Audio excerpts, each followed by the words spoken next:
satu pemegang Pulitzer internasional ya, namanya Jared Diamond.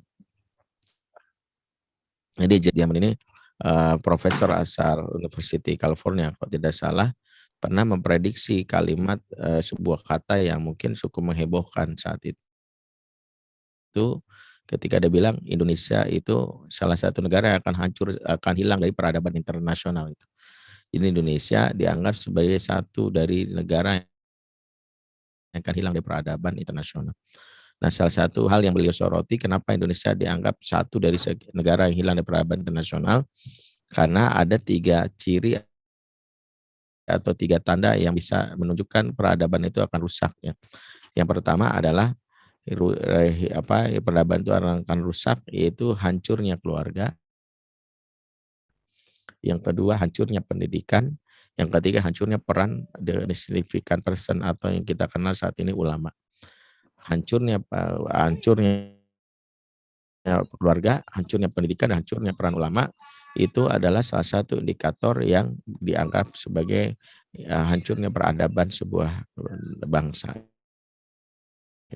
Nah, kita nggak bahas dengan secara detail 3 ini, tapi yang kita akan bahas hancurnya keluarga ditandai dengan ketika banyak orang di rumah tapi perasaan tidak merasakan kegembiraan, justru ada ketertekanan.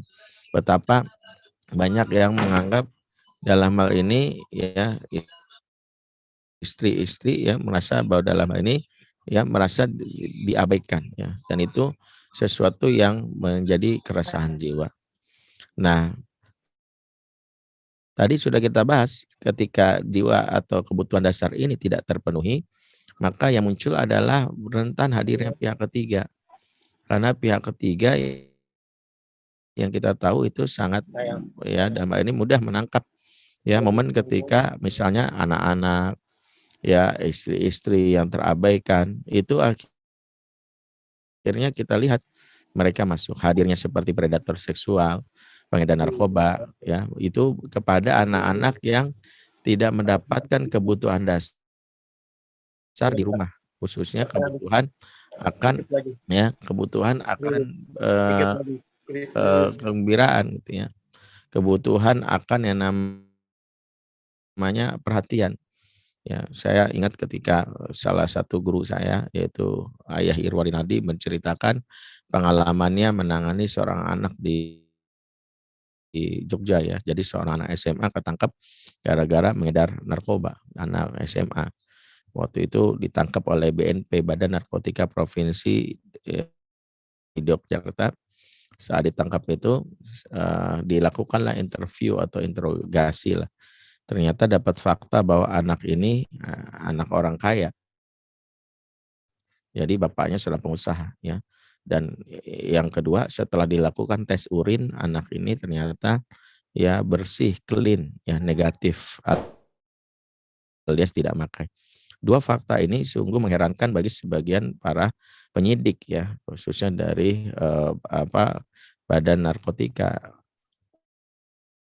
Umumnya orang jadi pengedar itu berdasarkan pengalaman kita menginterogasi itu adalah satu karena dia miskin, mohon maaf, alias tidak punya uang, jadi modusnya adalah mendapatkan keuntungan dari jualan narkoba. Ternyata ini anak orang kaya, secara materi dia tercukupi dari bapaknya hampir tiap bulan, walaupun dia ngekos di Jogja. Ya, yang kedua adalah biasanya kalau dia nggak miskin, umumnya dia adalah pemakai. Karena dia pemakai, dia berharap untuk mengamankan stok barang, dia ikut jadi pengedar. Ternyata dia enggak, dia ini bersih, clean. Ini juga yang membuat sebagian kita heran, apa alasannya anak muda usia SMA ini mengambil resiko untuk mau jadi pengedar. Sampai akhirnya dilakukanlah upaya membujuknya dan dia mau menjebak sang bandar. Sang bandar yang selama ini diincar itu mau ya dijebak dan akan dijebak oleh anak ini. Jadi anak ini dipasang alat penyadap di tubuhnya, ya kemudian dipasanglah CCTV di sebuah mall, janjianlah rencana bagaimana menjebak si bandar. Disebarlah beberapa polisi intel untuk mengamankan si anak ini kalau terjadi sesuatu. Di CCTV diperlihatkan kita oleh, para penyidik, kita mendapatkan sebuah tontonan bagaimana seorang bandar yang berumur 40 tahunan pakai topi pet melakukan tugas yang mendekati anak ini. Menariknya, ketika dia bertemu dengan anak ini di sebuah mall, anak usia SMA, dia melakukan sesuatu yang kita ambil pelajaran dari sisi parenting. Yang banyak ortu atau ayah yang abai melakukan ini kepada anaknya. Apa itu? Dia datang langsung menepuk bahu anak laki-lakinya seraya mengatakan, "Maafin Om ya Boy, Om telat. Makasih ya, kamu udah sabar nunggu, good boy." Banyak di antara kita yang mungkin nggak ngeh kalau bahu bagi anak laki-laki itu adalah harga dirinya. Ya, bapak yang nggak pernah nepuk bahu anak laki-lakinya, maka anak ini akan tumbuh menjadi, seorang remaja akan mencari lelaki dewasa lain yang akan menepuk bahunya meskipun kepala preman. Jadi meskipun orang lain dia penting itu, karena bahu itu adalah harga diri, pride. Bagi laki-laki pride itu udah kayak NKRI, harga mati. Kalau nggak dipenuhi oleh orang lain, dicari sendiri. Makanya kenapa ada anak muda yang ikut geng motor. Salah satunya karena mungkin ya, kepala gengnya itu bisa memberikan kebutuhan itu. Hebat loh, habis bacok 5 orang, good. Jadi kita ngelihat betapa sang bandar mempraktekkan ini. Kemudian ketika dia ngobrol pertama kali, dia berbicara pertama kali sesuatu yang tidak pernah ditanyakan ayah kepada anak laki-lakinya gitu ya. Mohon maaf ya, selama ini Bapak, kalau ketemu anak laki-laki, baik yang anaknya di pesantren atau yang mungkin di rumah, itu kan ngomongnya nggak jauh dari, "Udah makan belum? PR udah belum? Hafalan kamu udah berapa juz?" Biasanya begitu, ya. Sampai anak-anak pesantren punya joke, bapak gue itu pertanyaannya template. Gue juga jawabannya template gitu. Jadi kalau dia nanya jawabannya sama, udah 10 juz, waalaikumsalam, tutup. Jadi gitu, karena pertanyaan udah ke pola gitu ya. Ya apalagi kalau ibu-ibu nanyanya Tupperware mana? Yang warna ungu, kamu tuh ngilangin. Ibu lebih sadis lagi, kadang lebih nanya Tupperware anak-anak. Ya kalau pertama kali ketemu anak. Nah, si pengedar ini atau bandar ini dia enggak, waktu dia duduk dia nanya apa? "Are you happy? Kamu bahagia nggak hari ini?" Jadi yang ditanya apa? "Kamu bahagia nggak?" Dan kita melihat mata anak ini di CCTV, ngeliat berbinar. Dia peluk om ini sampai bilang, "Makasih ya om, om doang yang ngerti perasaan aku." Dan itu yang membuat kita kaget gitu ya. Begitu ada aksi penangkapan kepada si bandar ini, percaya atau tidak, saya dengar dari guru saya begitu ditangkap si bandar ini, kita kaget bandar ini ternyata pemegang sertifikat pelatihan keayahan dari Eropa gitu. Jadi dia belajar ilmu parenting dan ilmu parenting itu dipraktekkan dalam rangka apa? Mencari mangsa anak-anak yang tidak mendapatkan kebutuhan dasar di rumah. Salah satu kebutuhannya adalah mereka tidak merasa terkoneksi ke dalam rumah karena orang tua yang membangun rumah tapi tidak sejiwa. I have house not home, itu salah satu fenomena kekinian. Ada rumah tapi tidak merasa ada keluarga. Ada ayah tetapi yatim, ada ibu tetapi piatu. Maka disitulah celah, ada celah bagaimana pihak luar masuk mengisi apa yang kosong di jiwa anak-anak kita. Ya, makanya jangan heran kalau ternyata kajian-kajian parenting ini bukan hanya diminati, mohon maaf ya, oleh orang-orang soleh, aktivis. Pengedar narkoba mungkin berminat gitu ya, karena merasa ada juga ya skill yang harus gue pelajari gitu ya. Saya juga baru ngehnya itu ketika kawan saya cerita ya, mungkin teman-teman kalau sedikit mau googling ada kasus sodomi terjadi di Sukabumi ya, pelakunya namanya Kang Emon. Waktu itu korbannya 50 atau 60 atau 90 saya lupa itu, tapi banyak gitu ya. Kawan saya psikolog cerita waktu dia diturunkan untuk nanganin anak-anak ini yang dianggap trauma karena perlakuan.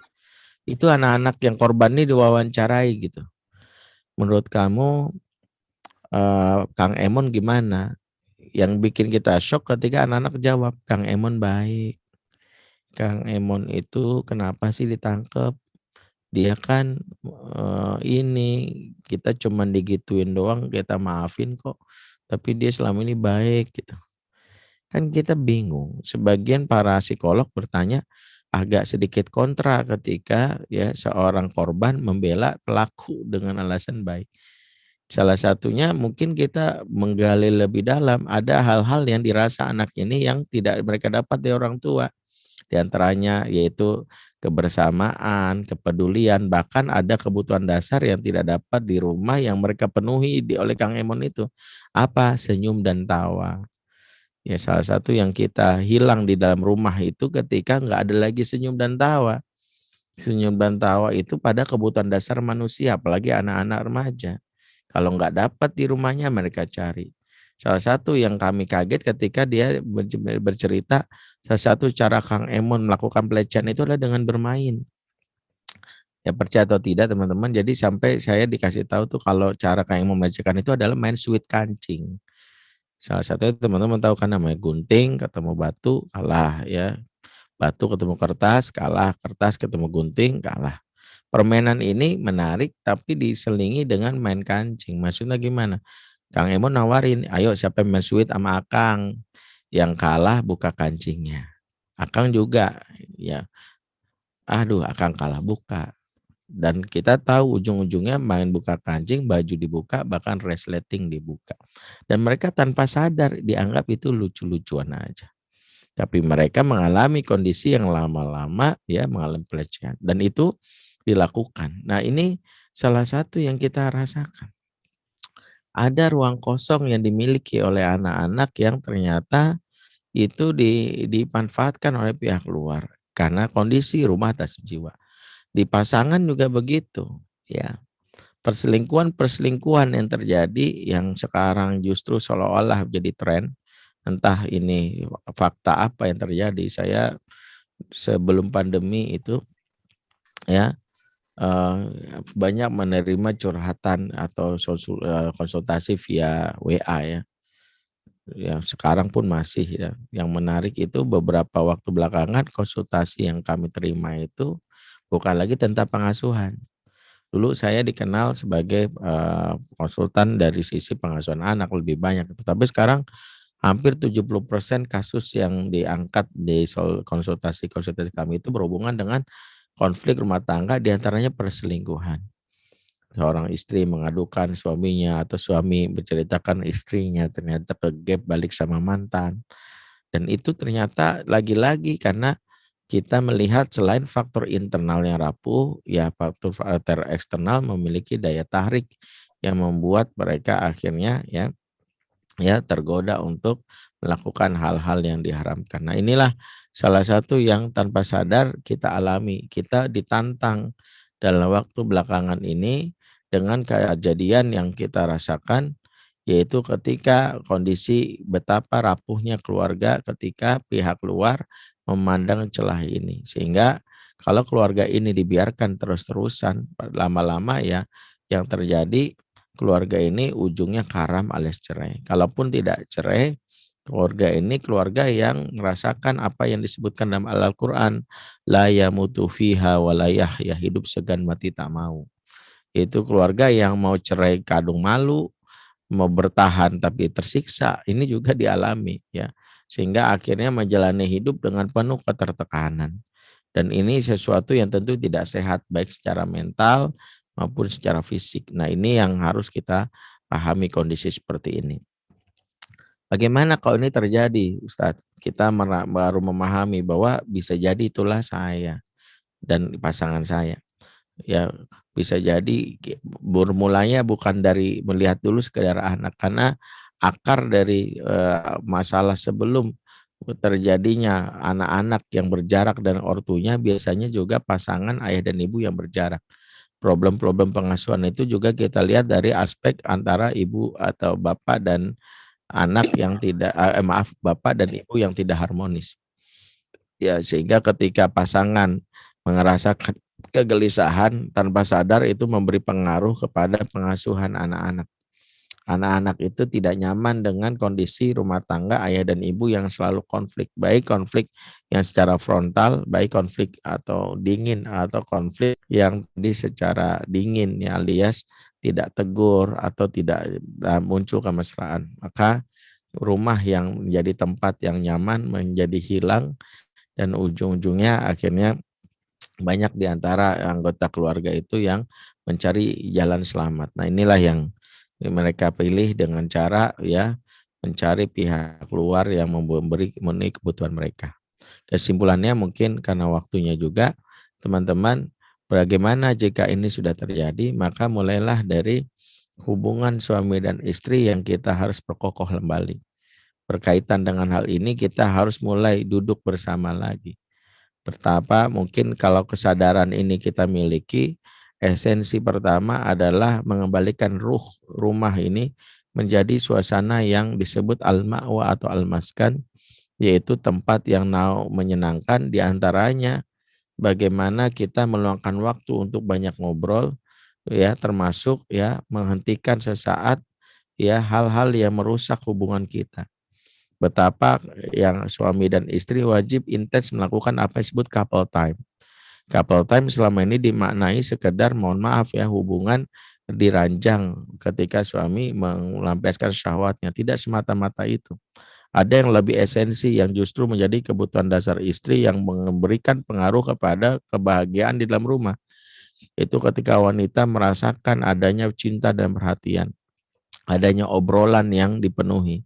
Kebutuhan wanita akan bicara itu tidak bisa kita remehkan. Banyak ahli sudah mengingatkan, wanita yang sehat jiwanya minimal keluar 20.000 kata per hari.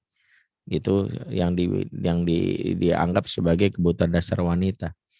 Makanya wanita-wanita itu yang aman itu yang kalau ya dia jadi guru TK atau MC ya, atau penyiar radio, itu kan 20.000 terfasilitasi.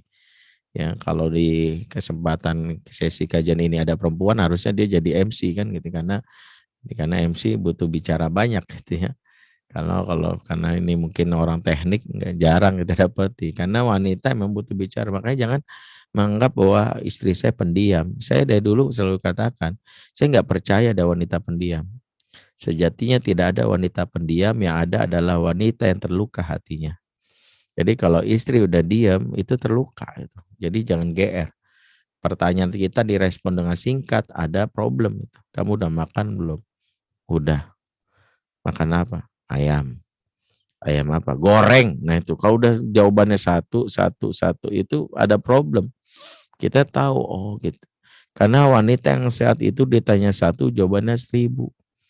Udah makan belum? Udah mas, tadi aku bilang goreng, tengah jalan ketemu Bu Tejo. Bu Tejo cerita katanya Pak Lurah nikah lagi berjanda sebelah itu, yang agen asuransi, katanya kalau kita daftar 200.000 dapat 50 juta di akhir tahun. Kita daftar asuransi gimana mas? Ya perasaan tadi kita bahas ayam goreng deh. Nah ujung-ujungnya asuransi, nah itu sehat tuh. Mungkin kita agak sedikit kaget, tapi fakta itu memberitahu bahwa wanita itu memang butuh waktu yang banyak atau ruang kata untuk bicara.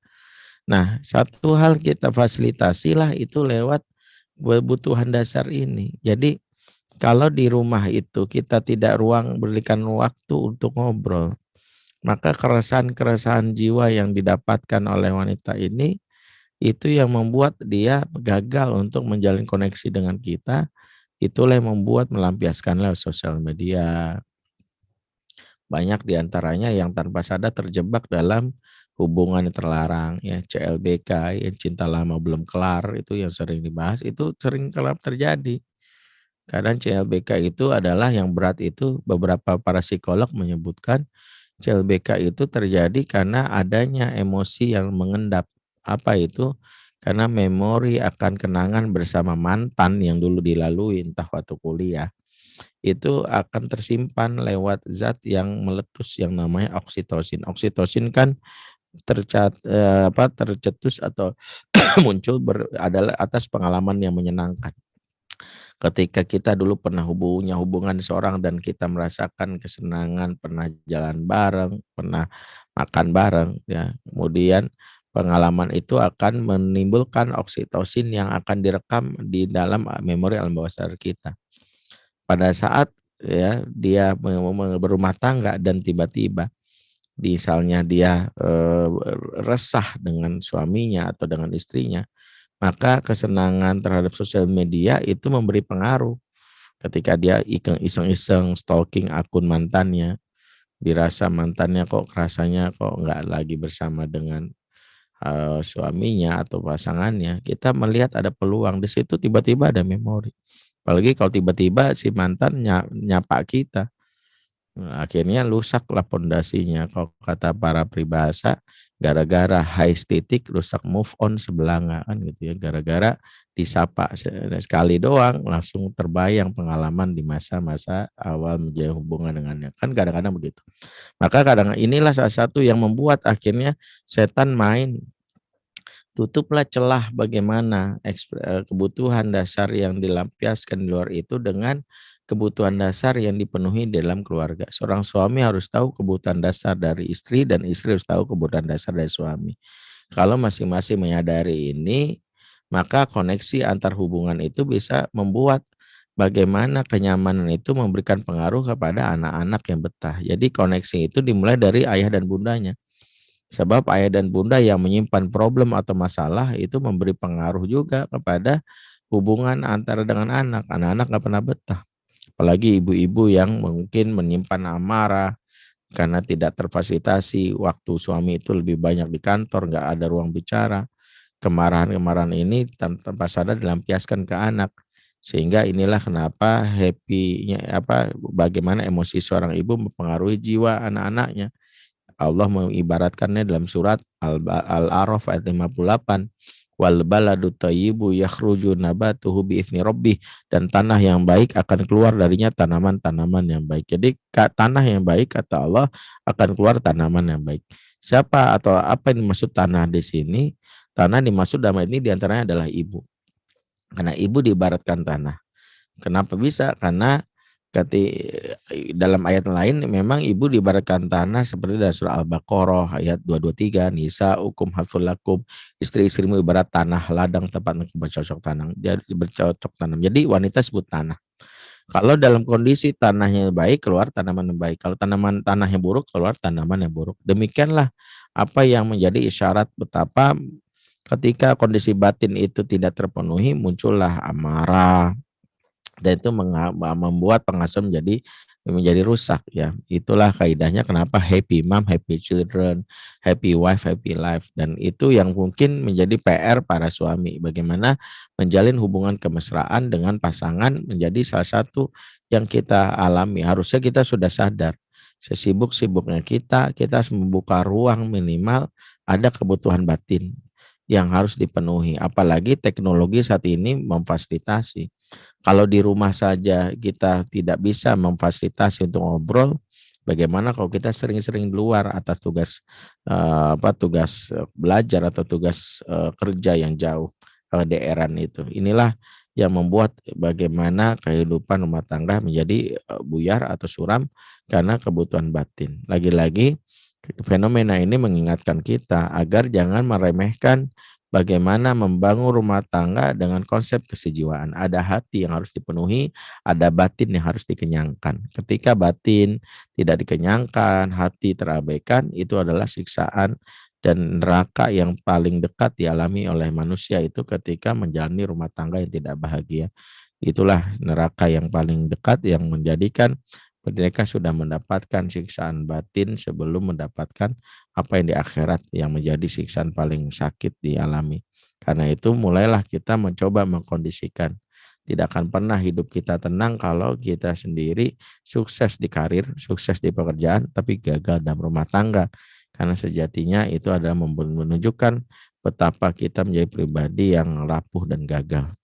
Mohon maaf karena waktunya, mungkin itu saja yang bisa kami sampaikan karena kami tadi sudah sampaikan tidak bisa lama berhubung karena harus menghadiri pengajian karena kakak ipar kami yang wafat ya beberapa waktu yang lalu, jadi kami harus berangkat ya secepat mungkin waktu yang diharapkan.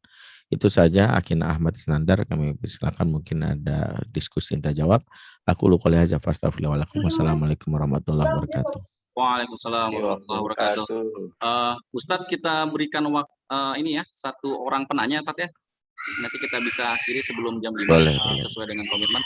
Silakan Bapak-bapak dan Ibu jika ada pertanyaan untuk diangkat tangannya. Atau ya kalau misalkan tidak ada dari teman-teman, mungkin dari saya, Tat, ya kan kalau misalkan kita lihat nih, Tat, paling besar itu adalah pengaruh gadget gitu loh, Tat. Kalau misalkan kita memberikan waktu atau keras terhadap anak, kita tidak memberikan gadget juga, mereka akan ketinggalan secara teknologi gitu. Jadi artinya ini ada jadi ada kayak semacam pisau bermata dua lah. Di satu sisi dia jadi gaptek, atau di Ya. satu sisi dia akan punya dunia sendiri. Gimana tetap kalau menyikapi misalkan kita nggak ngasih ke anak soal gadget gitu, Tat? Kasih, Tat. Iya, fenomena ini mungkin sering ditanyakan. Kita harus memahami dulu apa ini maksud dengan candu yang selama ini kita anggap sebagai kekhawatiran kita. Bahwa candu adalah ketika sudah berkaitan dengan bagian dari cairan di otak yang merespon dengan reaksi sakau ya, membuat tubuh gelisah, bahkan berujung kepada apa yang menjadi amarah sampai membanting melakukan tindakan, itulah disebut candu. Sebagian besar anak kita mungkin tidak sampai tahapan candu, tapi bisa melangkah ke situ. Apa yang disebut sebagai misuse atau abuse itu dialami oleh sebagian anak-anak. Misuse adalah ketika anak-anak memakai handphone tanpa fungsi yang utama yang diharapkan. Jadi sejatinya anak-anak kalau main handphone, kemudian dia pakai untuk belajar, untuk dia berkomunikasi online sesuai dengan kebutuhan, itu mah tidak kita anggap sebagai berapapun durasinya nggak ada masalah. Tapi ketika dia pakai handphone awalnya sekedar meraih kesenangan, untuk misalnya main ya, untuk kemudian bersering, kemudian dia mencuri-curi kesempatan di malam hari mengganggu jam tidur, maka itu juga menjadi salah satu problem yang mungkin kita harus antisipasi. Sehingga kalau kita melihat fenomenanya yang sejatinya terjadi sama anak-anak, maka kita mendapatkan bahwa anak-anak itu sejatinya tidak ada masalah berinteraksi dengan gadget. Cuman sejauh mana kita memberikan hak anak itu sesuai dengan porsi usia. Sejatinya anak-anak kapan memiliki gadget? Ada 4 waktu yang harus kita pahami. Yang pertama, anak memiliki gadget itu para ahli sudah menyebutkannya di usia yang disebut rusyda. Hak kepemilikan itu dimiliki anak untuk gadget rusyda disebutkan dalam surat An-Nisa ayat 6. Fa'in anastum minhum rusdan fadfau ilaim amwalahum. Kemudian jika menurutmu mereka telah rusyda, maka berikanlah harta ini kepada mereka. Jadi Allah mengisyaratkan pemberian harta secara umum dengan kategori rusyda. Handphone itu ibaratnya harta yang memang sangat berfungsi dan baru boleh diberikan kalau seseorang itu sudah rusyda. Maka kalau kita simpulkan ketika anak sudah rusyda baru berikan handphone itu kepada dia. Itu petunjuk Quran secara umum. Itulah yang disebut rusyda. Rusyda kalau bahasa kita itu artinya smart. Dan ini pas yang disebut smartphone for smart people. Kapan anak kita sebut rusyda? Kalau anak laki-laki rusyda itu kalau sudah berani safar mandiri. Dia merencanakan perjalanan jauh sendiri tanpa harus ngekor ke orang tuanya. Ya, aku mau ke Jogja boleh nggak ya? Mungkin ngajak teman. Oh, waduh, bisa kamu? Bisa. Aku kan tinggal mesen tiket kereta ke Gambir, di Gambir nanti turun stasiun Jogja, habis itu tinggal naik angkot atau mungkin pesan Grab dari stasiun. Itu namanya rusda, berarti sudah dianggap sebagai anak yang bisa memiliki handphone bagi anak laki-laki. Ya, jangan sampai anak kita mohon maaf ya, rumahnya di Depok sekali ke Bekasi mabok misalnya. Ayah nih Indonesia bukan sih? Oh Indonesia anaknya cuman beda galaksi gitu. Jadi kalau gitu mah susah gitu ya. Kita anak-anak di dunia nyata aja tersesat dan nggak payawai apalagi dunia maya ya. Kemudian kalau anak perempuan gimana Ustadz? Kalau anak perempuan indikatornya kalau dia bisa mengurus rumah ayahnya tanpa bantuan ibunya sendirian. Sudah tahu tanggung jawabnya, pagi-pagi beres-beres di dapur, masak air, menasin nasi. Kalau anak perempuan kita sudah piawai dan tanggung jawabnya di urusan rumah, itu disebut rusda. Nah berarti kalau anak kita belum punya indikator ini, jangan kasih handphone. Berarti bukan hak milik, namanya hak pakai. Hak pakai itu diberikan kepada anak dari umur saat tamyiz sampai dia menjelang rusda. Hak pakai adalah menegaskan ini handphone papa, ini handphone Abi. Abi berikan ke kamu, dipinjamkan, namanya hak pakai. Syaratnya adalah kamu pakai gak boleh di kamar mandi, gak boleh di kamar tidur. Ingat, yang kedua passwordnya itu gak boleh ya Abi nggak tahu. Yang ketiga, kalau mau install sesuatu ngomong. Nah, ingat nih handphone siapa? Handphone Abi. Jadi bukan handphone kamu, belum Abi berikan. Jadi dia harus tahu itu, baru ada kepemilikan. Kemudian kita atur bagaimana juga berkaitan dengan durasi maksimal pemakaian di luar main. Kalau main game boleh nggak boleh, tapi maksimal sekian. Itu namanya hak pakai. Nah, dari umur 3 tahun sampai umur tamis namanya hak menyaksikan, di mana anak-anak belum boleh memakai karena handphone ini bagi sebagian orang tadi Ahmad bilang sudah seperti gadget, seperti pisau. Yang nama pisau bagi anak balita itu kalau dia tenteng kemana-mana, kita akan jangan adek mau ngapain, mau motong sayur ini, ntar papa potongin. Potongin ya bahaya nanti kena tangan kamu. Demikianlah kalau anak-anak di umur 3 tahun sampai umur tamis itu nggak boleh memakai sendiri, harus dipegangin. Sehingga mereka itu harus dipegangin dan kita mencari memilihkan maksimal 30 menit ya nih Doraemon ya. Ini Nusarara. Itu namanya hak menyaksikan. Jadi bukan dibikin apa? Karena banyak kejadian di lapangan anak-anak umur 4 tahun, 5 tahun main handphone, nggak sengaja kepencet iklan orang dewasa, gambar-gambar yang tidak pantas. Nah, umur 3 tahun ke bawah, guru kami Ibu Lerisma secara tegas haram anak-anak di umur ini berinteraksi dengan gadget, dengan screen. Kenapa? Karena umur ini adalah umur human interaction. Jadi anak-anak nggak boleh yang kita sebut memakai gadget terlalu berlama atau terlalu berlebihan. Bahkan nggak boleh sama sekali. Umur ini dah kalau dia nangis, respon kita yang dibutuhkan. Kalau dia butuh sesuatu kita bacain. Karena jangan sampai mereka dari umur 3 tahun, ada umur 1 tahun bahkan sudah terpapar, kan ini tinggal tanggung resikonya. Nah, berikutnya kalau sudah kita pahami itu, tadi akhirnya Ahmad dan teman-teman tadi tinggal pahami dulu. Oh, berarti anak saya umur sekian, berarti barunya hak apa? Hak pakai, kembalikan lagi. Jangan kita beliin seolah-olah dia punya otoritas. Enggak seperti itu. Barulah setelah itu kita penuhi kebutuhan dasar, apa yang kita sebut sebagai hiburan. Anak kalau nggak dapat hiburan larinya kemana? Ke handphone. Makanya jadi ortu penghibur. Yang kedua, pastikan anak kita punya daily rundown. Ya ayyuhalladzina amantaqullaha wa tanzur nafsum ma qaddamat lighad.